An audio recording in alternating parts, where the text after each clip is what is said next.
Kembali lagi bersama saya Arifin Hidayat. Sekarang saya akan menjelaskan terkait AHU ya. Mungkin pada video sebelumnya saya sudah menjelaskan terkait gambaran besarnya saja ya. Apa sih yang dimaksud dengan AHU, bentuknya seperti apa. Nah, sekarang saya akan menjelaskan terkait AHU yang lebih mendetail ya. Oke, kita langsung saja ya. Oke, pengertiannya ya. Apa sih AHU itu ya? Mungkin teman-teman pernah mendengar AHU ya, Air Handling Unit ya. Nah, menurut Ansri atau Ahri ya, AHU adalah sebuah perakitan yang dibungkus atau ditutup yang terdiri dari fan dan peralatan lainnya yang diperlukan untuk melakukan satu atau lebih fungsi sirkulasi, pembersihan, pemanasan, pendinginan, pelembapan, dehumidifikasi, dan pencampuran udara ya. Itu menurut Ansri.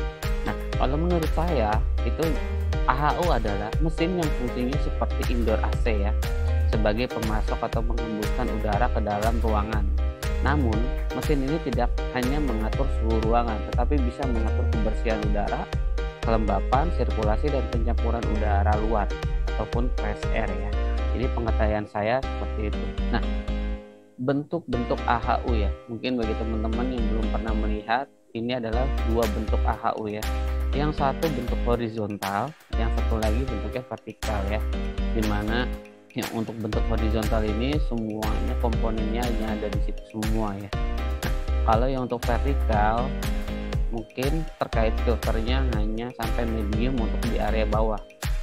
Untuk area atasnya mungkin sudah pakai HEPA filter. Contohnya seperti itu. Jadi tidak semuanya ada di bawah. Masing-masing ada kelebihan dan kekurangannya ya. Mungkin kalau yang untuk vertikal, kenapa dibentuk vertikal? Mungkin satu untuk menghemat space ya. Jadi supaya kalau kita punya ruangannya tidak cukup, maka kita akan dibuat vertikal ya, untuk tipe AHU ini. Brand apa aja sih yang ada di Indonesia ya, atau pada umumnya untuk AHU ini ya? Ya, di sini saya menyebutkan ada Daikin, yang umum dipakai kebanyakan Daikin ya. Lalu yang untuk versi Eropanya atau versi bagusnya itu ada Robatom, ada Trend ya.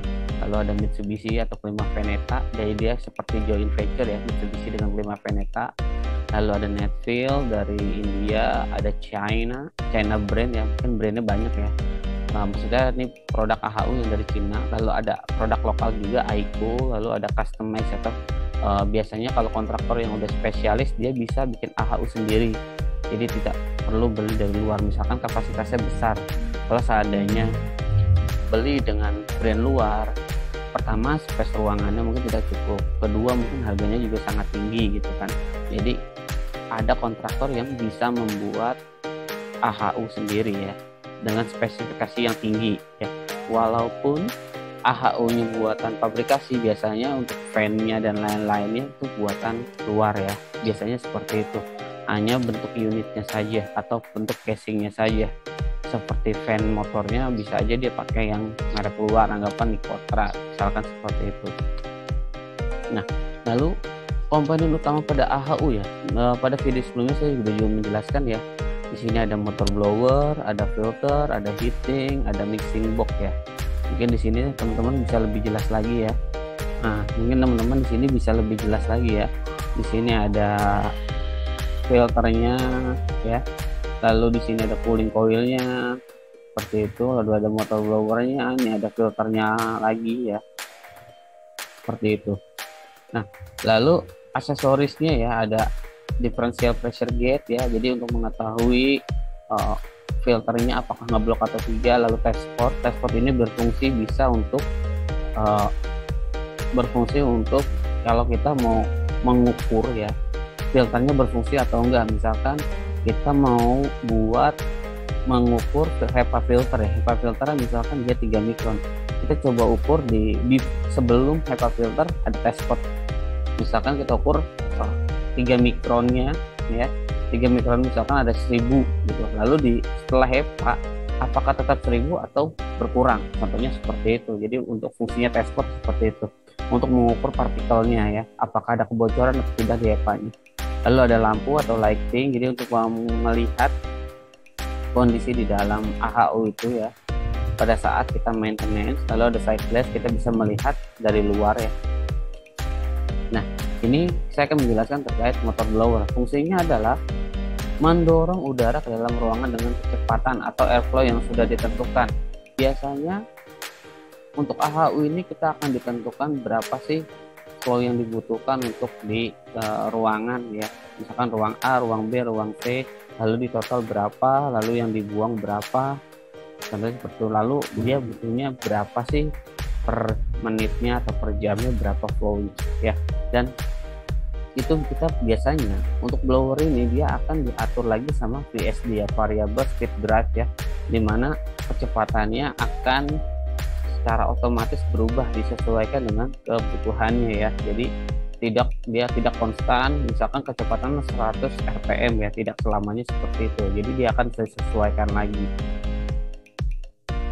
Lalu ada lagi filter AHU ya.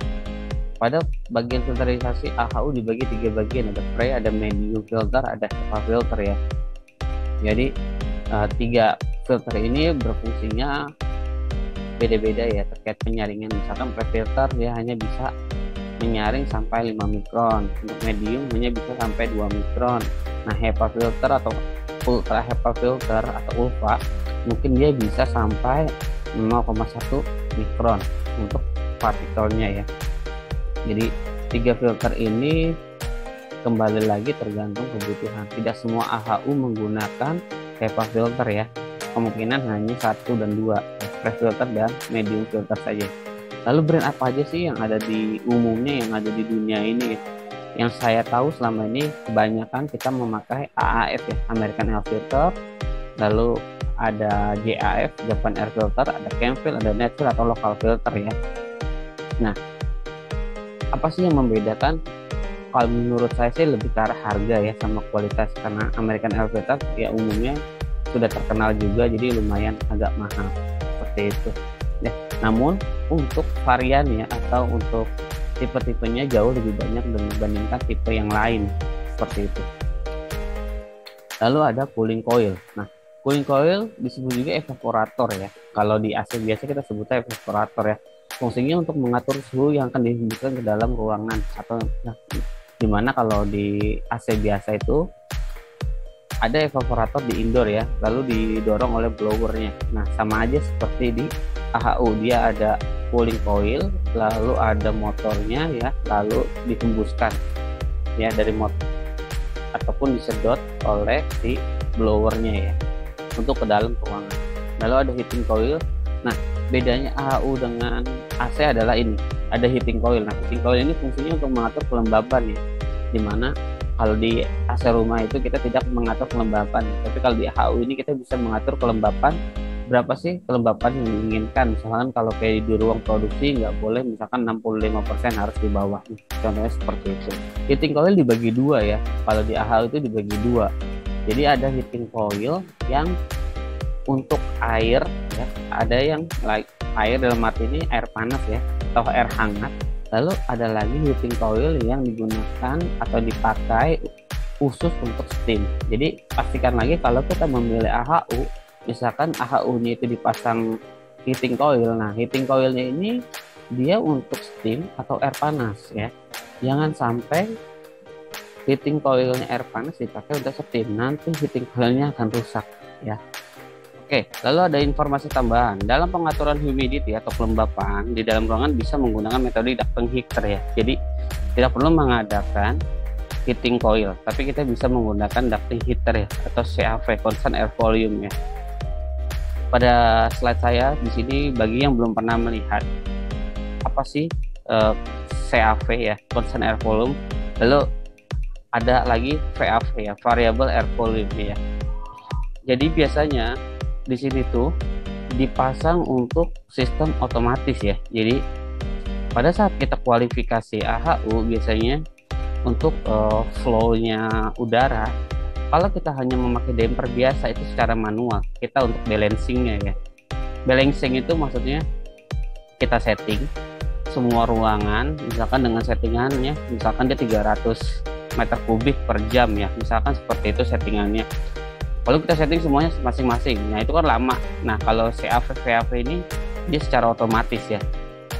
Nah, CAV ini dia konstan, jadi flow-nya konstan. Lalu yang akan berubah itu, yang akan bergerak itu VAV, variabel. Nanti variabel ini yang akan bergerak, buka tutupnya kecil atau besarnya ya, seperti itu. Lalu ada lagi ya tadi ya, yang electric heater ya. Nah, electric heater ini gimana fungsinya untuk mengatur kelembaban juga ya, untuk di tiap-tiap ruangan ataupun bisa di ducting besarnya atau main ductingnya. Nah, VAV ini juga sama, dia bisa mengatur humidity ya, jadi bisa menggunakan air panas. Jadi air panasnya dilarikan ke instalasi VAV ya. Bagi teman-teman yang belum pernah lihat CAV itu bisa dilihat ya. Jadi ada di sini nih ya. Di sini ada seperti cooling coil ya, atau heating coilnya seperti itu.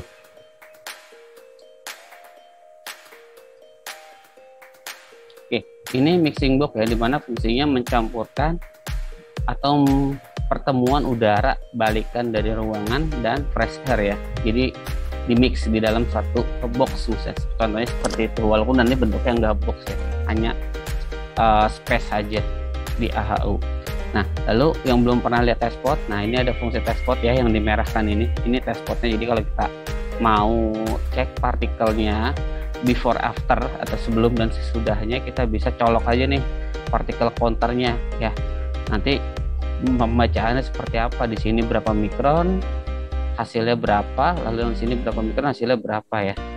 Lalu ada sight glass. Nah, tadi saya sudah jelaskan sight glass ini fungsinya untuk melihat di dalam AHU ini kondisinya normal atau tidak ya, apakah ada kondensasi ataukah ada banjir atau seperti apa ya. Jadi kita bisa lihat dari luar tanpa mematikan AHU-nya seperti itu. Jangan lupa dipasang lampunya, jadi kita bisa lihat dari luar ya. Kalau seandainya tidak ada lampunya, nanti kita tidak bisa melihat kondisi di dalam ya. Jadi kita harus bawa senter ya, jadi untuk melihat kondisi di dalam AHU-nya. Nah, pada video sebelumnya saya sudah menjelaskan terkait komponen-komponen yang ada di AHU ya. Mungkin ini saya persingkat saja ya, seperti 1, 2, 3 ini seperti filter, lalu 4, 5, 6 itu kayak filter juga, yang nomor 4 ya, nomor 5, 6 itu cooling coil dan heating coil, 7 motor supply-nya, 8 HEPA filter, 9 supply air to room ya, lalu 10, 11, 12 itu differential pressure gauge-nya ya, tadi sudah dilihat ya. Lalu nomor 13 itu lampunya, 13, 14, 15, 17, 18, 16, 17, 18 sight glass-nya ya. Oke, ini saya akan membagikan contoh skematik AHU pada farmasi industri ya. Hal apa saja sih yang perlu diperhatikan dalam skematik ya. Jadi pada saat kita di industri farmasi ya, kita harus banyak perhatikan apa aja sih yang harus disetting di AHU ini ya, ataupun apa sih persyaratan untuk pemenuhan atau permintaan dari si user ya. Beda lagi kalau seandainya AHU-nya hanya untuk gedung ya. Kalau hanya untuk gedung mungkin hanya mengukur di suhu dingin ataupun air change-nya berapa. Nah, kalau untuk industri farmasi biasanya kita harus perhatikan di sini ya. Ada suhu RH-nya, target RH-nya berapa nih di sini nih.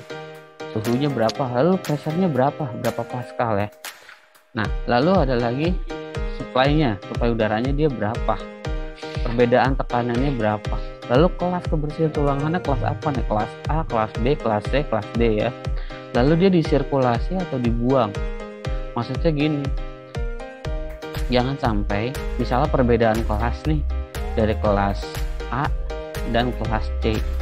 Nah, mungkin dia sama-sama satu AHU ya gitu. Lalu yang kelas C ini ternyata dia tidak memakai exhaust, dia ternyata airnya disirkulasi. Nah, kalau seperti itu nanti kelas A-nya akan terkontaminasi ya, seperti itu.